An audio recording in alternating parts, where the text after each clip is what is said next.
Na natureza, nós temos que às vezes as coisas podem apresentar comportamentos totalmente ambíguos ao mesmo tempo. Quer um exemplo?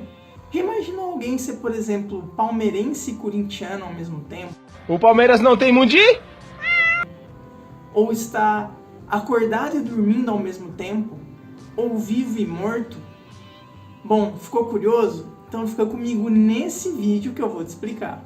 E esse é o terceiro vídeo da série Tudo o que você precisa saber sobre física quântica aqui no canal Ciência em Si. Então se você ainda não é inscrito, por favor se inscreva, tá? A gente tem uma playlist aqui com os outros vídeos dessa série, se você quiser assistir. E eu vou falar sobre comportamentos duais entre a natureza das coisas. A famosa dualidade onda-partícula, que é o comportamento que algo pode ser onda e partícula ao mesmo tempo, coisas completamente diferentes. Eu sou Henrique Ghisoni, sou doutorando em física na área de física quântica e falo aqui pelo canal Ciência em Si, um canal que quer mostrar para você que a ciência pode ser fácil, legal e presente no seu dia a dia.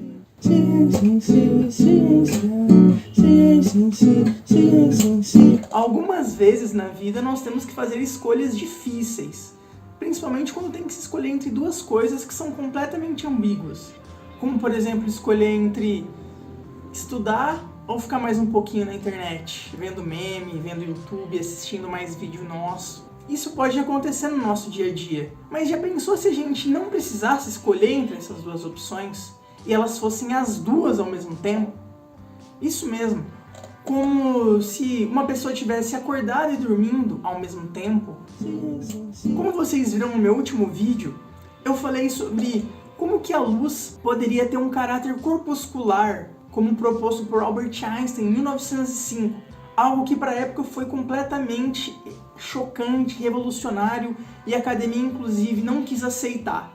A aceitação só veio de fato em 1914 com o experimento de Robert Millikan e depois em 1923 com o de Arthur Compton, dizendo que sim, a luz poderia sim se comportar como partícula, além de também já se comportar como onda, como o Hugo falou no nosso último vídeo aqui sobre a concepção de luz no século XIX.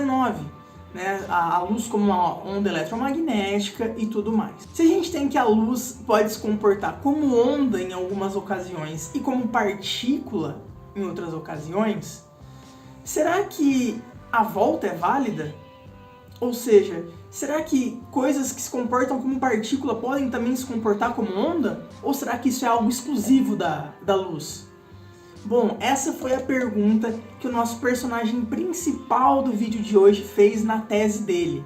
O nosso personagem principal de hoje é o Louis de Broglie.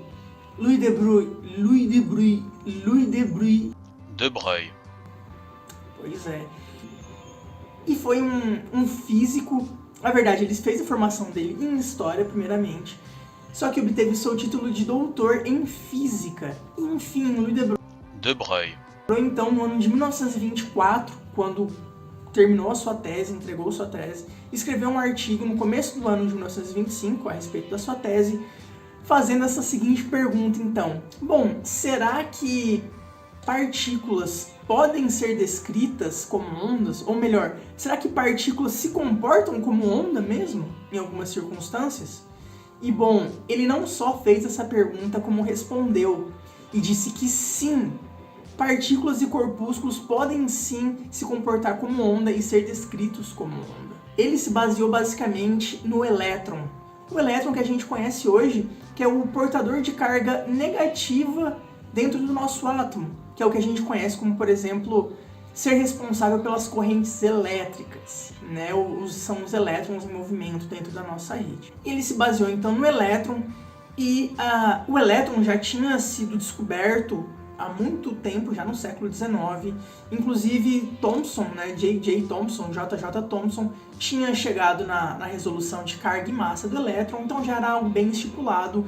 E então Louis de Broglie, e ele então escreveu, que é conhecida como comprimento de onda de Louis de Broglie, e ela relaciona simplesmente a massa e a velocidade da minha partícula e associa isso a um comprimento de onda, Ou seja, a gente diz que algo se movimentando no espaço pode ser descrito por um comprimento de onda, desde que tenha uma periodicidade, desde que seu movimento se repita, né? Ô, João! João! Meu Deus! Pô, Ghisone, mas como assim? Então você tá dizendo que ele tá falando que algo que são partículas e que são corpos podem ser descritos como uma onda? Esse cara é um fanfarrão, esse cara não pode estar falando sério, né? Se fosse assim, eu também posso ser descrito como uma onda. Aí que tá. Se a gente parar por alguns segundos e pensar que a gente tá preso à Terra, certo? Vamos supor que você esteja parado nesse momento assistindo o vídeo do Ciência em Si. Você tá colado na Terra, podemos assim dizer, né? Devido à força da gravidade, e a Terra está se locomovendo em torno do Sol.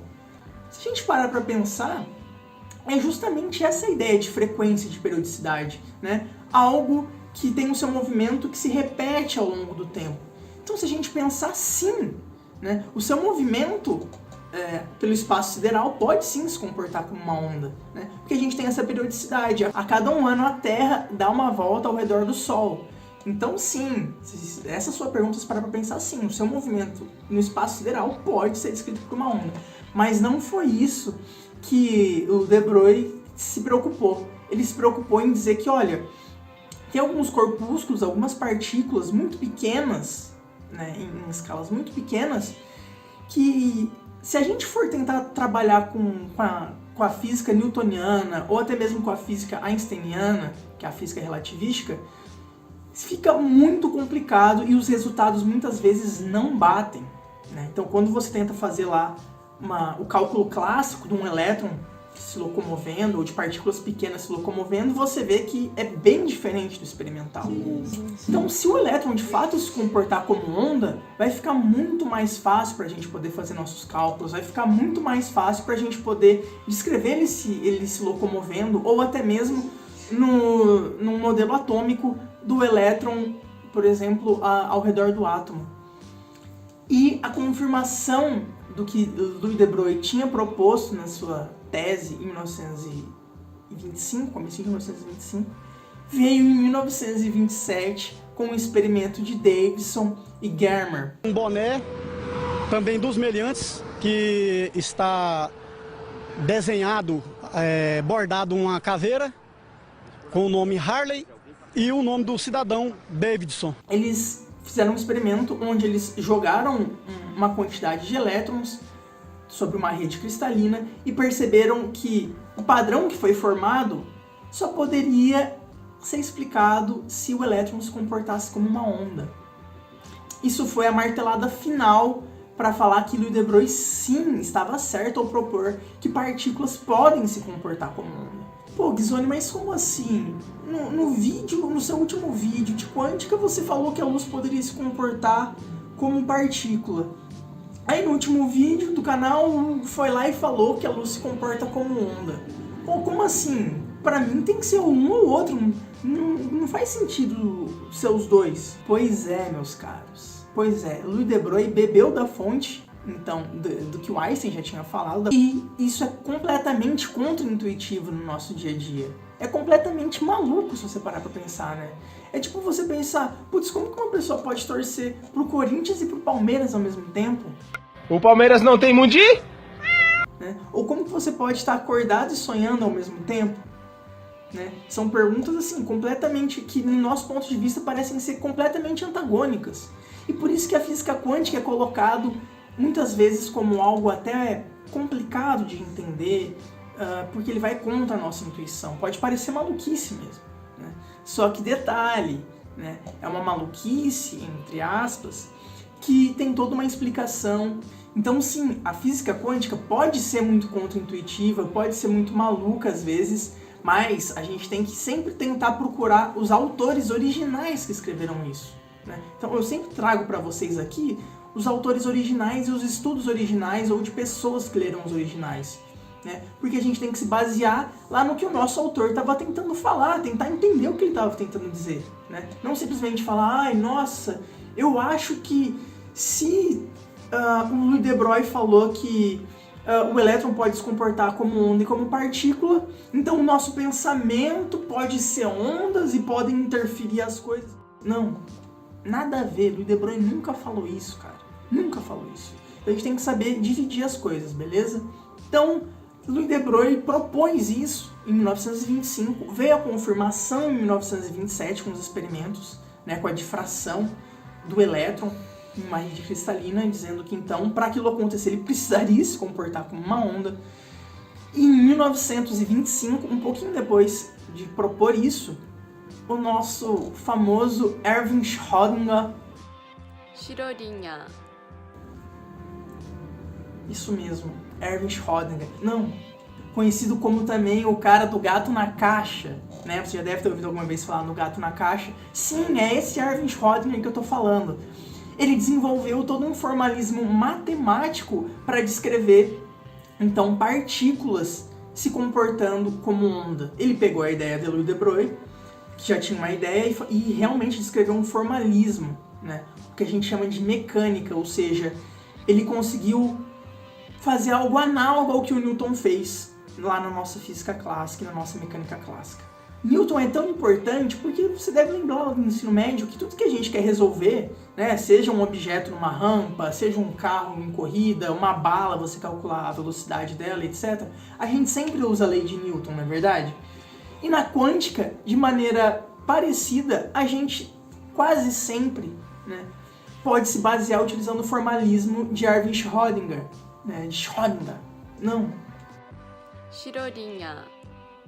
dado por essa equação aqui, que tem a equação dependente e independente do tempo, né? Ou seja, a gente pode dizer a dinâmica das coisas quânticas, das nossas partículas, dos nossos elétrons, utilizando essa equação dele. Então, foi assim uma contribuição sensacional, uma contribuição revolucionária, e ele se baseou no que Louis de Broglie tinha falado, né? Ou seja, se Louis de Broglie não tivesse sugerido a dualidade de onda e partícula, não teríamos o formalismo de Erwin Schrödinger, não faria o menor sentido.